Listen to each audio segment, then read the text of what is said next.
All right, today we are diving deep into a really strange and fascinating online project called Bibe. Now, on the surface, it looks like one thing, but trust me, as we start to peel back the layers, a much weirder picture begins to form.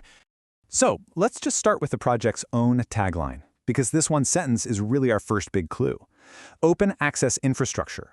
Okay, that sounds super official, right? Like something from a university. But then you get hit with mythic scientific editorial practice. And that's where your ears should perk up. Mythic and scientific together?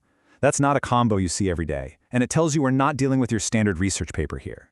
And at first glance, this thing leans hard into that academic vibe.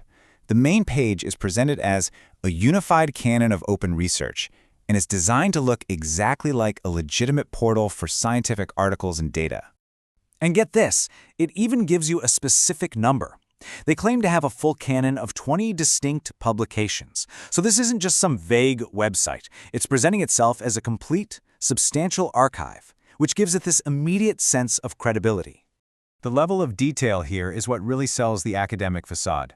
The publications are all categorized just like you'd find in a real university database. You've got your theoretical articles, you've got complex diagrams, molecular models, and even software you can supposedly download.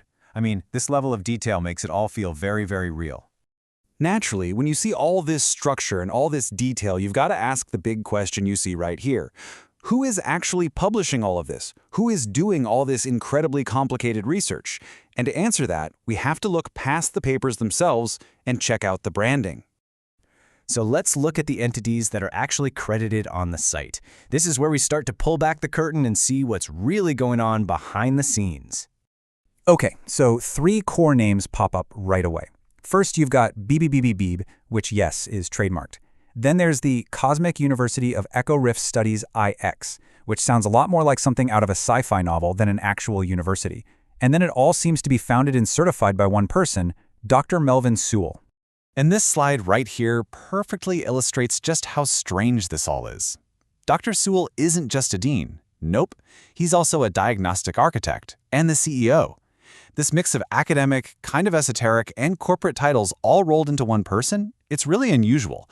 And it's where that purely academic illusion starts to just shatter. But the real key, the Rosetta Stone to this whole project, is hiding in its official disclaimer. This is where the creators basically drop the act and tell us exactly what they think they're doing. It kicks off with this incredibly strong declaration of independence. They are explicitly stating that this project exists outside of all conventional power structures. No government, no political party, no spy agencies. It's claiming to be its own sovereign thing. And here it is, the big reveal. They openly define their work not as science, but as mythic infrastructure. Think about that. They are consciously and intentionally creating a brand new set of stories, symbols, and systems, a modern mythology built to do a specific job. The language just gets more and more specific. They call their own work a cinematic indictment and a sovereign broadcast. Now, those aren't the words of scientists. Those are the words of artists, of storytellers, maybe even revolutionaries, who are using media to send a very powerful, independent message. So what is that message? What's the point of all this? Well, their stated goal is to use this new mythology to expose these 3 very cryptic concepts: ritualized containment, actor convergence, and systemic erosion. Now, what those actually mean is left pretty vague, but the intent is clear. They're trying to diagnose and reveal what they see as huge, hidden problems in society. So let's just take a step back.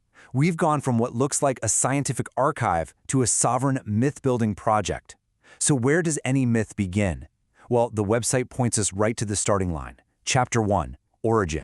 And this is it. This is the heart of the story. A character named Psycho Vinga, who emerges from a rift, who is defined by these cosmic-sounding forces like slip flow and counterflow. This single sentence suddenly transforms the entire project from a bunch of abstract ideas into a real story with a main character. And this is the final, absolutely brilliant twist. If you scroll all the way to the bottom of the webpage and looked at the copyright notice, it doesn't belong to Dr. Sewell. It doesn't belong to BBBBBB. The entire project, all the research, the website, the whole myth is copyrighted to its own fictional main character, Psycho Venga. Which leaves us with this final, really provocative thought. What exactly is this? Is it an incredibly elaborate piece of art? Is it an alternate reality game that's just hiding in plain sight? Or is it maybe an attempt to build a whole new kind of narrative reality?